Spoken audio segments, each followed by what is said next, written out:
Good morning and welcome to the Magneton Solo Run on the RetroBrown channel. This is going to be an interesting one because Magneton did terribly on my solo run with it like a couple of months ago. Like it did really bad, like E tier bad. But that was because it didn't start off with the right move set, whereas Magneton actually does. Talking about Magneton though, it has a base stat total of 465, pure electric type in this generation. It gets a steel type in the next one. And yeah, this is an interesting one. Our ride for today is going to be Gamer Assassin, although because I've leveled the amount of characters I have been assigned to, it is going to be Chi Assassin. That made me laugh, but Gaming Assassin, you are the ride for today. Thank you for subscribing, welcome to the channel. So, let's get this run started with. We start off with 3 moves, and to be honest, 2 of them fantastic for the early game. We start off with Sonic Boom, which is going to really help us with Brock, and I reckon we can do that in minimum battles with just that move alone. Thundershock's going to be brilliant for Cerulean City. And you know what? We might have a very fast Pokemon on our terms here. So, looking at our base stat spread, we've got a base stat spread which is very disjointed. Very low HP and attack, but we get decent speed, decent defense, and incredible 120 special, which I didn't even realize it had that high of a special stat. Like, that's insane. That's better than Mew. Like, Mew's got a base stat special of 100, and yet Magneton can hit harder than it with special type moves. So yeah, our TM HM moveset is honestly not that great. We can get Thunderbolt and Thunder, which will be useful, but we can also get Hyper Beam. Other than that, though, there's not really too much to work with, so Mimic might be an option later on. Let's see how we do against Brock, though. I'm saying that, look, see how we do against Brock. We've got Sonic Boom, which does 20 damage regardless of defense. This is going to be an easy sweep for us, even at level 6 at minimum flat battles. We get up to level 9 after taking down both his Pokemon incredibly quickly, and we are doing very well on time so far. Let's progress on to Cerulean City, and of course before that is Mount Moon, and there are 2 mandatory fights in this entire dungeon. We go for Thundershock. It's going to do a little bit more damage now than Sonic Boom will. Sonic Boom is restricted to only doing 20 damage, but as we've seen in the likes of the like in the Magnemite run to begin with anyway, Sonic Boom is actually a move that you need to keep for the entire game because of rock type Pokemon later down the line. Because we don't get a very wide spread of moves in terms of types that we can use, yeah, Sonic Boom actually still has viability in the late game for a Pokemon like this.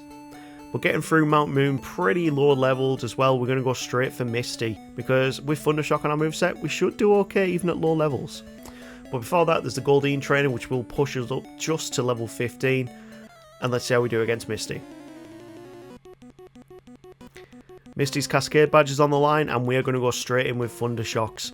Thundershocks is a 2-shot on Staryu, and we only take a little bit of damage from Tackle.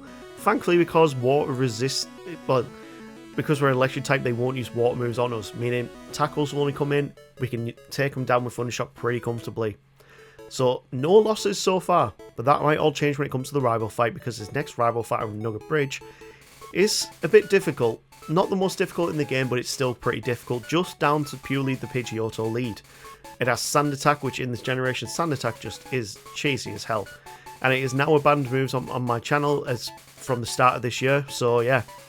Even I can't use Sand Attack now. I can't use any evasion, lowering, or increasing moves. But thanks to Sonic Boom, we get the win first time and progress down to the SSN. With the SSN, there's only one mandatory fight we really need to deal with unless we go for Body Slam TM, which we can't learn. It's kind of annoying we can't. But, hey, well, it's floating magnets. What would you constitute as a body, really? It's got one eye. Anyway, the rival here is honestly not too much of a problem, really, but the Kadabra is starting to become an issue. Tackle doesn't do all too much. Thundershock is kind of not that great against it because, I mean, special in this generation wasn't split out into special attack and special defense. So we actually lose the fight there and we have to go and train up and come back. But once we have beaten him, we progress on to Lieutenant Surge, and this is going to be an interesting one in itself. We do have to go into heal low because I didn't pick up any potions and had very little money to deal with here. So we are going to be able to dig back with Sandshrew after this. So once we've actually found the right buttons, which I hate this gym puzzle. Like, sometimes you can get it first time, sometimes you can't. Surge is a mixed bag, really. We still don't have any other moves to work with. We've got Sonic Boom, which will take down majority of his team pretty comfortably. But we don't want to take much chip damage, really. That's what we need to avoid. But Sonic Boom is going to be the move that gets us through this fight, because Thundershock won't do much against his Electric-type Pokemon. Thunderbolt will do alright damage, but 3 Sonic Booms will take down the Raichu. And we pick up one of the best moves for this run, which is Thunderbolt. 95 power, 100% accurate, and we get Stab on it. So this is a great move to be getting after just the 3rd gym. The Rapping Trainer is not too much of a problem. This is going to be a weird thing to say, but luckily we get poisoned, which is good because then we can't get paralyzed.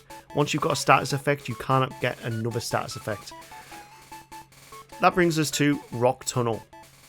And this has its own problems. The Pokemaniacs, some of them have Cubons, meaning we can't use Thunderbolt, we have to use Sonic Boom.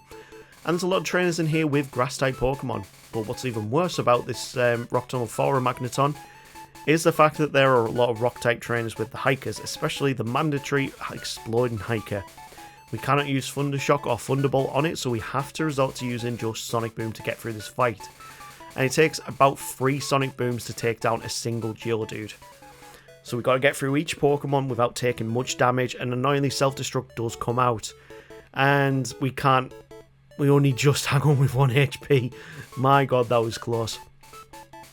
Bringing ourselves into Lavender Tower now, Thunderbolt will one-shot the Pidgeotto now. We are actually matching some of his team's levels here at level 25, 26. And even the Kadabra can't stand up to Thunderbolt at this level. Go up to level 27, we've gone up 2 levels in this fight alone and beat Gaming Assassin pretty comfortably. Thunderbolt is a fantastic move, and the stab damage we get on it as well, even better. This means we can progress on, and we are going to go gambling because we want to get Hyper Beam. Why Hyper Beam? It's a powerful move. Yes, it does have a recharge turn, but it gives us something else to work with when it comes to Rock-type Pokemon. So it's going to be useful, because in the very late game, Hyper Beam will do a little bit more damage than it will against the likes of, by using Sonic Boom. Even if you use Sonic Boom twice, at least you don't have you might have a recharge turn to work with. Our luck is not very good, and we actually have to spend some time spending our own money to get something, but eventually we do get TM15, which is Hyper Beam. And this will actually help us out in the next gym, because Electric-type moves are resisted by Grass. So, yeah. Well, not resisted, but actually, yeah, they are resisted. Let's see how we do against Erica. Now, personally, I always prefer going against Erica in Red and Blue as a side to going against it in Pokemon Yellow. Reason for that, she's got fully evolved Pokemon. Like, Victory Bell hits much harder in this game than it does in Yellow, and she's a much harder challenge in this game than she is in Yellow. Yeah, I don't know why they de-evolved her Pokemon in Pokemon Yellow. It's kind of weird, but I would have still invited the challenge if she kept the Victory Belt and the Vileplume. We go through her team pretty comfortably, but then Petal Dance comes out on Vileplume, and we have to. This is why we needed Hyper Beam. It's not resisted, and at least takes off half HP. So we got it down to the right range, used Hyper Beam, and we can progress on with 4 badges in tow. But again, this is another reason why I wanted Hyper Beam, because the next trainer coming up that's mandatory is Giovanni. He's got 2 Rock-type Pokemon in his first battle, so we need something that can hit hard. We've still got Sonic Boom, but yeah, we do need something that can hit pretty hard. There is a few mandatory trainers that you need to go against on this little side quest here anyway. Hyper Beam will take down the Sandshrew. After Sonic Boom takes off the last chip damage, Thunderbolt will just sweep through any Pokemon that's not resisted by Electric type. And yeah, Ground types are going to be a problem in this game. Thankfully, there's not all too many Ground type trainers that we need to worry about apart from Giovanni. So once we have got both of his guards down out here, we can go against Giovanni, and I'm glad that we still have Sonic Boom. I am really glad of that. We've also got rid of Thundershock for Super Sonic, just in case. I wanted to see if we had a viability for it here. But you know what, Sonic Boom, more than enough to just deal with this fight on its own. Because it does set 20 damage, we also need to use it a couple of times and hang on not taking much damage itself. Picking up the Silph Scope, we can then progress on with the game. And of course, I haven't actually taught Dig yet, so I had to get out of here manually by going against this trainer after going out the lift. And yeah, I forgot to go against this guy as well. So there's 2 extra mandatory fights that we had to deal with, and that will add on to the time. So, now we have beaten everything we need to do in Celadon, let's go open up Saffron City by giving him a drink. I find it weird that 1 bottle goes between 4 guards, but yeah, okay, fair enough. Anyway, the Lavender Tower rockets are not a problem for us whatsoever. We just Thunderbolt our way through. They've got Zubats, which are weak to electric type moves, and Ratcates, which aren't very good specially. Once we've picked up the Poker Flute, pretty much the game is very open for us now. But what we're going to do, we are going to go to Saffron City first, because if we can beat Silphcore now, we can save ourselves some time. It's quicker to go through Silphcore and Saffron City, then go over to Fuchsia City. So let's see what we do against Rival 5. Thunderbolt will one-shot his Pidgeot. Critical hit there really must have counted. And it takes out the Gyarados in 1-2. We don't hit the Growlithe on the first turn because of the Sand Attack from the Pidgeot. And then we discover the big problem that is Alakazam. And of course, we're confused. We take down the Hyper Beam, which means we don't have the recharge turn, and we learn that Thunder Wave. That's going to be helpful, but it's also disabled because Supersonic got disabled by the Alakazam. And considering we overrode it with Thunder Wave was also disabled when it first came in. That's a neat little quirk that I've never seen before, if I'm being honest. I've never actually seen that happen before, so that's a new one for the channel. So, this time around we get much better luck against the Alakazam going into the Venusaur with much more HP than last time. We are still going to get rid of Supersonic, but it's not disabled this time around, meaning we can use it straight away. We then get Seeded, which is not good at all, and Thunderbolt's just not dealing that much damage, so we go for the Hail Mary Hyper Beam and get a crit. Oh, you love to see it. You love to see it. We pick up our Lapras HM Slave, and then we progress on to Giovanni. He's only got 1 Rock-type Pokemon in this fight, but he also has a Ground-type with the Nidoqueen. We can take out most of his Pokemon pretty comfortably, but then the Ryhorn comes out, and Sonic Boom, you can see there, it's now taking up to 6 Sonic Booms to take down just a Ryhorn, and we're down at half HP. We go for Sonic Boom on the Nidoqueen, trying to see how much damage it would do, and we're hoping... No, the poison damage takes us down. That's annoying. Alright, let's try this again. Thunderbolt the Nidorino, easy. Kangaskhan, Thunderbolt, easy. Sonic Boom the Ryhorn, and hopefully we don't take too much damage from it this time around, but he just keeps going for Tail Whips, and we take it down without taking a single point of damage. But our defense is very low, so yeah, we've got to go for the Hail Mary Hyper Beams, and this time we get through thanks to them using Tail Whip. Gen 1 AI never fails to surprise me. This means we can progress down to Fuchsia City, and yes, you might have noticed that I have just missed Sabrina again. But that was actually intentional this time round, because we had so much problem against the Alakazam on the rival fight, and she's got a more powerful Alakazam. So yeah, we need to do something different.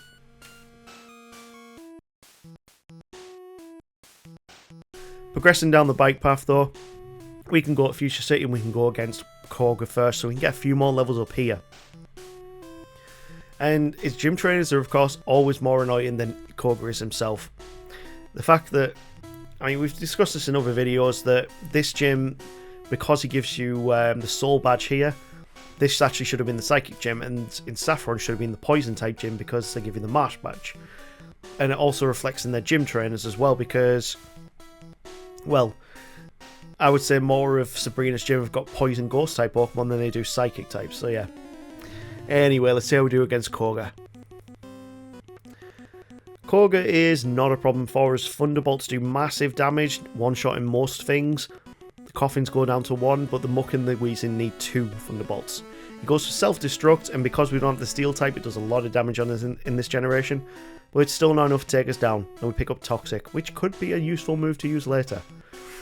We pick up the Gold Teeth, and then pick up HMO-free Surf in the Safari Zone. And from there, there's only 3 gym leaders left, so we are going to go back to Saffron now and try and get the Marsh Badge from Sabrina. And this shouldn't be a problem for us at level 43, but I've been proven wrong before. We'll soon find out anyway.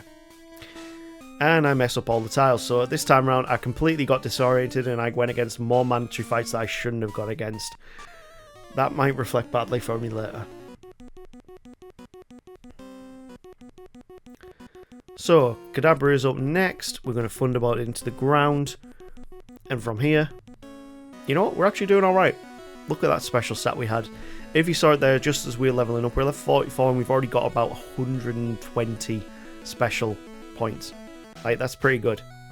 We take Sabrina down first time and then we progress on to the next gym, which is going to be Blane. And because we don't have the steel type in this generation, we don't have any weaknesses in this gym going forward. That's actually going to really help us out. I wonder how Magneton would do in Gen 1 if there actually was a steel type. Because I don't think it would do all too well. We managed to get all the questions right this time, which I have been known to get them wrong, even though I've done these over 100 times now. At least just on this channel, I've played Pokemon Blue way more times and completed it. It's a great game. I like it. Like, I see a lot of people throwing hate for the first generations because of how clunky and stuff they are, but they are still great games. Blane is not going to be much of a problem for us. Thunderbolt doing great damage on his first two Pokemon. We get an attack drop from the Growl of all things, and then Ember burns us. Thankfully we aren't using physical moves, so we get an easy win here. And you know what, we're really flying through this game, but that is all going to come to a bit of a head when we come to the ground gym. This is going to hurt. So, we don't have anything that really works for this gym. Sonic Boom doesn't do all too much. I mean, this is going to be like a 7 or 8 Sonic Booms to take down just the Ryhorn. And then we've got to rely on Hyper Beam for the next 3 Pokemon. So if you're already on my wavelength of what we need to do to actually make this doable, because I did not do this attempt here that you're watching, we're going to have to go and get another move. And you guys know exactly which move I'm going to go for, because this strategy has worked so many other times for other Pokemon, and it's not a banned move on my channel. Once we fall to the Ryhorn, we are going to go and get the Mimic TM. That way we can Mimic Dig from the Doug Trio and have a super effective move against a lot of his team. Yes, he is the ground type trainer, and he is also very weak to ground type himself. It's quite funny. So once we've learned Dig, you can watch a Magnet dig under the ground, which just makes no sense whatsoever. And we sweep through his team pretty comfortably. Nidoking does manage to get us down pretty quickly to 26 HP. We use Hyper Beam for the win, and then Rhydon is out next. Now, if we get hit by Stomp, this run is over. We can outspeed, so Fissure and Hornrill won't attack. But then we get the digs in, and we get the win. So even before level 50, we can beat Giovanni as a Magneton. But it all comes down to using Mimic. And, oh crap, I used the wrong... Stop spinning around. Anyway, Mimic will definitely be helpful in future fights, so I'm going to keep it on my moveset. But I'm not too sure else what I can try with such limited uses. The rival before the league is our last big challenge we need to worry about. And of course he has a Ryhorn as well, so we need to use Sonic Boom here. And hopefully not take much damage. And then I realised... Ooh.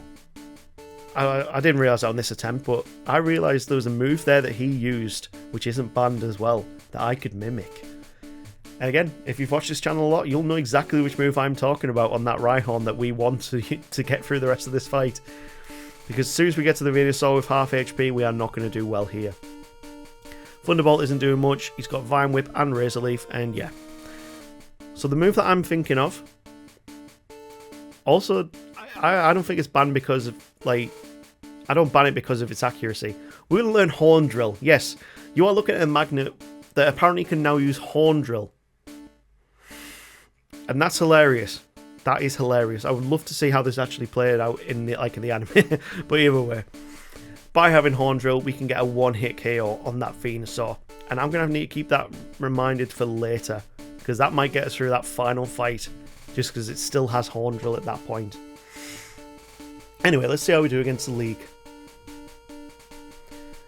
And finally, for once, we've got a good Pokemon to go against Laurelai with. Level 48 going into this fight. We haven't even reached level 50. And we are one-shotting most of her Pokemon. Even the Slowbro, which is very defensively tanky, Jinx is going to go down to 2 Thunderbolts, and we're on 61 HP now, going into Lapras level 50. We tank with 3 HP to beat her first time. What a chad this Magneton is. Too bad it's not going to really help us out with Bruno. Yeah, Bruno is going to be a bit of a chore. We can't mimic anything on the Onix that's worth using, so we're going to have to Sonic Boom it down to the ground. Thankfully, it does have very bad attack. So we can get through that Pokemon and then mimic Ice Punch from the Hitmonchan. Yes, now this Pokemon can also punch even though it has no hands. It can dig, it can Horn Drill, it can Ice Punch things. A Magnet. This is hilarious. And we beat Bruno first time too. Oh. Agatha is going to be a problem. We can just about two-shot at Gengars. But we're on 21 HP, and yeah, there's our first loss to the league. So, what do we do differently? Well, we could use Mimic. We could. I don't really want to in this fight. I just want to rely on Thunderbolt. Can we do this without Mimic? Probably not. Or can we? I don't know. It's getting a bit... yeah. Last Gengar comes out, and luck's just on our side here. Even with all the... oh, man. No, it's not on our side. Screw you, Dream Eater. Yes, we are going to have to use Mimic. We need to get Hypnosis working with us. So now this Magnet can also put people to sleep. It's a jack of all trades. It just does everything you want it to, and it's just a magnet. Once we've got Pokemon to sleep, they become very easy to take down, because they can't do anything. We can... that actually sounds quite wrong in some contexts. Once we've put a Pokemon to sleep, we've roofied them. We can Thunderbolt them down and beat Agatha. How does my channel not get flagged for stuff like that? Lance is out next, and Gyarados is first, which goes down straight away to a Thunderbolt. And then we start seeing another problem, and that is the Dragon types. We've got no moves that are super effective against them. There are no moves we can learn which are super effective as well. And Hyper Beam does hit hard. So we actually had to level up a bit here, and we also taught ourselves the move Thunder. Just because it's more powerful on stab damage than Thunderbolt, but it does have that lower accuracy. We taught ourselves Rest to try and recover some HP for once. And yeah, we didn't do all too well here. This took quite a while, this fight, and I don't know what else I could have done differently here. I could have used Double Edge, but that's still... it's still going to take off HP. We managed to Mimic. No, we can't. We need to Mimic another move here, do we? No, we wake up, we rest, we go for Thunder. None of their moves are going to be super effective against Dragonite. 2 Thunders will take it down, though. And that was hard fought. Lance was a lot more difficult than I thought it was going to be. But now we go on to the final challenge, and we'll see how we do here. This Magneton is just cracked. Absolutely cracked. We take down the first 2 Pokemon incredibly easy. We take a lot of damage from Psychic, and that brings into Rhydon. But this is perfect, because we can rest up here. Hopefully not take too much damage from it. Which is annoying, because he does use defense lowering moves and then Fury Attack and such. But we managed to get Horn Drill mimicked. We rest back up, hopefully taking very little damage. And then we try and Horn Drill it into the ground, because that was the easiest way to take it down. Thunder takes out Gyarados, and we go up to level 60. And we're trying for the Thunders on the Arcanine. We're missing a lot of them. And then we can go for another Thunder for the win. And then comes out Venusaur. We need to take it down with Horn Drill. And finally, before Solar Beam hits, we get the Horn Drill in. That's a first time win. I'm so happy with that. And you know what? You guys are going to be very surprised at the time that comes up here, because I did not think that I did it this quick. Level 60 at 2 hours 57 minutes. We beat the 3-hour mark, meaning Magneton, of all Pokemon, becomes an SS tier Pokemon on my channel. Yeah, Magneton is an SS tier Pokemon run in solo running on this channel. That's crazy. Oh man. First up on the wheel for next week is Pidgey, and I'm going to do that to myself, aren't I? Second's Poliwhirl. Pidgey's going to be the hardest run. Yep, we're doing the Pidgey run. It's about time. This is going to hurt. If you got to this point in the video, guys, please smash that like and subscribe, you legends. I really appreciate it. And we will see you next week for another solo run, and then soon the Pidgey run. Take care.